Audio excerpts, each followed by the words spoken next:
Selamat datang di channel Jakarta Creative Pictures, Bro and Sis. Kali ini kita akan lanjutkan Passive Income Part 2. Passive Income Part 2, atau bisa juga ini kita namai episode menuju Financial Independence. Nah, sebelum kita ke cara-cara mencapai Financial Independence, kita sampaikan dulu apa sih Financial Hierarchy itu. Jadi financial hierarchy itu yang paling bawah, level 1 itu namanya financial dependent.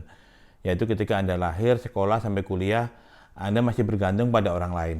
Bisa saja pada orang tua, pada siapapun lah, yang jelas Anda belum bisa memenuhi kebutuhan sendiri. Itu wajar dan normal saja. Nah, setelah Anda selesai kuliah, misalnya Anda mulai bekerja, atau Anda tidak kuliah, Anda bekerja, itu Anda sudah masuk ke level 2, yaitu financial survival. Anda sudah berpisah dengan seseorang yang menopang kehidupan Anda sebelumnya, orang tua atau siapapun. Anda sudah harus membiayai hidup Anda sendiri. Sewa rumah sendiri atau kontrak apartemen sendiri, itu namanya financial survival. Karena pada saat Anda baru mulai bekerja, biasanya penghasilannya belum begitu besar, sehingga Anda harus mulai hati-hati mengontrol pengeluaran Anda agar cukup. Financial survival. Level berikutnya, level 3, namanya financial stability, di mana Anda sudah mendapat kenaikan gaji beberapa kali, promosi, mendapat posisi yang lebih baik. Di situ Anda mulai nyaman membayar tagihan, Anda bisa berlibur. Belum yang mewah, tapi Anda sudah bisa berlibur. Anda sudah bisa mulai menabung 10-20% dari penghasilan Anda, atau bahkan lebih. Jadi Anda sudah mulai menabung untuk invest, untuk membangun financial base Anda. Nah, level berikutnya, level 4, itu namanya financial security. Financial security adalah level di mana Anda seringkali disebut comfort zone, ya. Jadi Anda sudah mencapai level yang baik di perusahaan, gajinya sudah cukup besar, Anda tidak ada masalah membayar tagihan kartu kredit, lifestyle Anda juga menjadi lebih baik.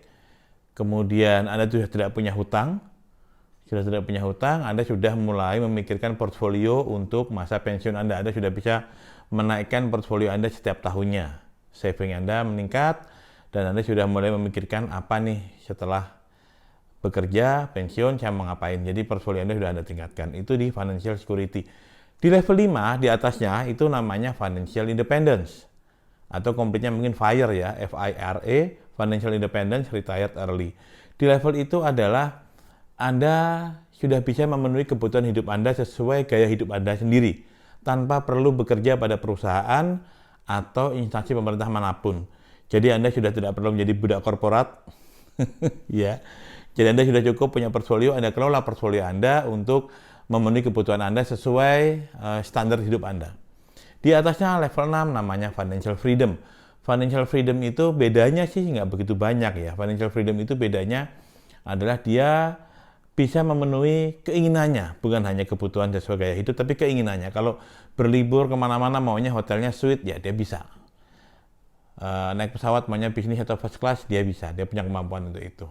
Mobilnya yang nyaman, rumahnya yang nyaman, itulah financial freedom. Portfolio investasinya lebih besar daripada ketika di level financial independence. Nah, sekarang bagaimana cara kita mencapai ke financial independence? Apakah semua orang bisa mencapai ke sana? Jawabannya bisa. Tergantung kemauan Anda. Sekarang perhatikan caranya, ada 4 langkah. Yang pertama, perbesar income. Yang pertama, ketika Anda mulai bekerja, saya sarankan meningkatkan kemampuan Anda, menambah skill Anda, mempunyai willingness untuk mensupport atasan Anda, mencapai target dari tim Anda, mendukung perusahaan Anda, sehingga dan bersedia bekerja lebih keras, bersedia bekerja extra hours untuk menyelesaikan tugas, sehingga ketika ada kesempatan promosi misalnya, maka yang ada di kepala leadernya itu Anda lah kayaknya orang yang layak. Jadi Anda harus mendukung pimpinan Anda mencapai target tim. Mendukung, ya, bukan menjilat. Bedanya mendukung dan menjilat, tahu kan? Kalau mendukung itu otak Anda masih di sini, kalau menjilat otak Anda pindah ke pantat itu. Jadi Anda harus memperbesar income. Yang kedua adalah mengendalikan pengeluaran, control your expenditure. Ini bukan berarti saya menyarankan untuk pelit, tidak, beda ini. Control your expenditure itu artinya kita harus bisa punya delta dari penghasilan tadi dan pengeluaran, harus ada punya kemampuan untuk membangun financial base. Jadi Bagaimana caranya mengendalikan pengeluaran? Yang paling penting sebenarnya adalah kalau misalnya kebutuhan-kebutuhan yang bisa ditunda. Misalnya Anda merasa, saya harus punya rumah. Terus Anda hutang rumahnya, KPR. Ya, beberapa financial planner akan bilang bagus, karena rumah nilainya naik. Bullshit. Nggak semua rumah nilainya naik. Yang jelas kalau Anda tanda tangan kontrak atau KPR dengan bank atau leasing manapun, 10 tahun, 15 tahun, itu harga yang Anda bayarkan 2 kali lipat, bahkan lebih dari harga rumah itu. Anda sudah menandatangani kontrak untuk bekerja dengan bank, karena tiap tahun, tiap bulan Anda harus membayar ke bank. Dan itu luar biasa bunganya. Itu akan mematikan kemampuan Anda membangun financial base. Jadi lupakan KPR. Kenapa? Karena sewa rumah murah kok. Di Indonesia ini property yield, jadi hasil dari menyewakan properti itu hanya 5%, bahkan kurang. Rumah-rumah seharga 1M, 2M itu disewakan hanya 50 juta per tahun atau 100 juta per tahun. Jadi yieldnya kecil sekali. Lebih baik Anda menyewa saja, Anda tidak kehilangan kemampuan membangun financial base. Ya. Nah, step ketiga adalah membangun financial base. Pasti bertanya, apa sih financial base itu? Financial base barangkali kalau lebih mudah, military base Anda mungkin lebih tahu ya. Pangkalan militer. Setiap negara itu pasti punya pangkalan militer atau military base. Negara sekecil apapun, Singapura misalnya, dia punya military base. Untuk apa? Untuk survival, untuk memastikan eksistensi negara tersebut agar tidak diobok-obok negara lain. Nah, untuk individu seperti Anda dan saya, kita tidak perlu military base. Kita hanya perlu financial base, basis keuangan, agar kita bisa terlepas dari perbudakan modern, agar kita tidak selamanya menjadi budak korporat. Ya, saya juga budak korporat, tidak masalah. Maksudnya agar Anda tidak perlu berlama-lama menjadi budak korporat dan segera mencapai financial independence. Jadi, membangun financial base. Caranya bagaimana? Sejak Anda bekerja, ini kalau yang nonton ini adalah orang yang baru pertama atau masih anak muda 20 tahun, 22 tahun, barangkali sangat membantu. Dengarkan baik-baik. Setiap bulan sisihkan uang Anda. Makin besar makin baik. Kalau Anda mampu menyisihkan 5 juta per bulan misalnya ya, 5 juta per bulan, dan jangan ditaruh di tabungan atau deposito. Uang di tabungan dan deposito adalah cara yang paling cepat untuk membuat Anda miskin.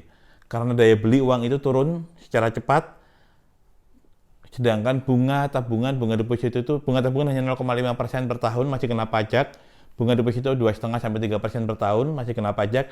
Inflasi komoditi saja, itu antara 6-7%. Itu commodity inflation namanya. Padahal masih ada lagi monetary inflation. Nanti kita jelaskan di video berikutnya. Jadi daya beli Anda turun. Jadi Anda masukkan 5 juta itu ke dalam instrumen investasi yang paling mudah dan aman, apa namanya? SBN. Saya tidak mempromosikan SBN, saya bukan endorse SBN, tapi surat berharga negara atau obligasi negara. Itu kan aman ya, karena yang berhutang itu negara. Bentuknya bisa SR, ORI, ST, FR, itu kelipatannya 1 juta kelipatannya. Di mana cara belinya? Di bank-bank bisa. Saya sendiri pakai BCA, pakai My BCA, tapi saya tidak endorse sekali lagi ya. BCA tidak bayar saya untuk itu. Di Welma ada, Anda bisa beli di secondary market atau pada saat pengeluaran obligasi negara Anda bisa beli. Jadi setiap bulan Anda harus rutin. Itu bunganya antara 5-6%, pajaknya 10%. Nah, kalau Anda rutin tiap bulan 5 juta, kemudian setiap tahun Anda naikkan itu investasinya 10%, katakan tahun ini setiap bulan kita 5 juta, tahun depan 5 juta, 5,5, tahun ketiga mungkin 6 juta, jadi naikkan 10% setiap tahun, maka pada akhir tahun ke-20 Anda coba tebak berapa uang Anda? 6,2 M.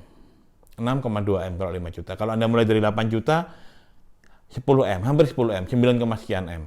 Kalau Anda mulai dari 3 juta, Anda bisa mencapai 4 M. Jadi itu compounding interest, rahasia dari compounding interest. Jadi yang penting adalah Anda harus masukkan ke instrumen investasi yang aman dan interestnya lumayan di atas deposito. Itu Anda harus rutin.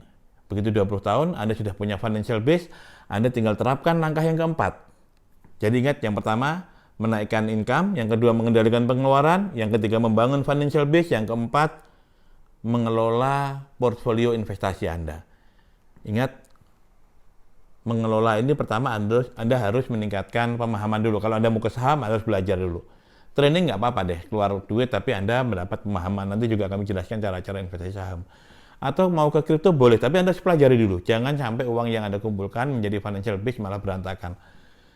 Karena ketika Anda sudah berhasil mengelola portfolio Anda dengan baik, Kalau tadi disimpan di SBN hanya 5% ya, kalau 7M Anda bisa mendapatkan 350 juta kira-kira. Maka kalau Anda kelola dengan saham atau kripto mestinya lebih baik. High risk, high return, tapi risknya bisa kita mitigasi. Nah, mungkin pertanyaannya adalah tadi yang di level 3 tadi ya, yang cara ketiga tadi adalah membangun financial base. Berapa sih cukupnya? Apakah 6,2 tadi cukup? Oke, sebetulnya itu tergantung pada kebutuhan tahunan Anda. Bagaimana cara menghitung kebutuhan tahunan?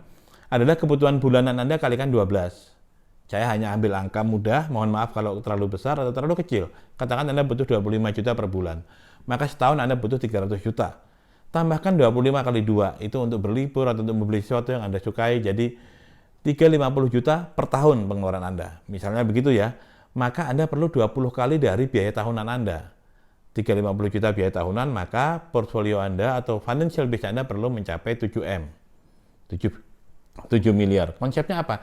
7 miliar itu kalau Anda tidak belajar mengelola investasi, taruh aja di SBN, ORI, SR, dan sebagainya, bunganya 5%, Anda dapat 350 juta per tahun. Tapi kalau seandainya Anda belajar investasi yang lebih agresif, apakah saham, apakah kripto, penghasilannya pasti lebih. Atau obligasi korporasi, penghasilannya itu di atas 7%. Ya, kalau saham bisa jadi Anda 12, 15, bahkan lebih. Jadi itulah yang perlu Anda lakukan untuk mencapai financial independent. Video ini singkat, ini garis besarnya saja, helikopter view, ada 4 step. Naikkan income, kendalikan pengeluaran, membangun financial base, dan mengelola portfolio investasi. 4 itu nanti kita bahas detailnya satu persatu. Tapi untuk saat ini, terima kasih telah menyaksikan. Tolong praktekkan, mudah-mudahan 20 tahun lagi Anda akan menjadi orang yang bebas, bukan lagi menjadi budak korporat. Anda tidak perlu menunggu usia pensiun, Anda sudah bisa mempunyai quality time dengan keluarga yang lebih lama. Salam sukses, sampai jumpa di video berikutnya.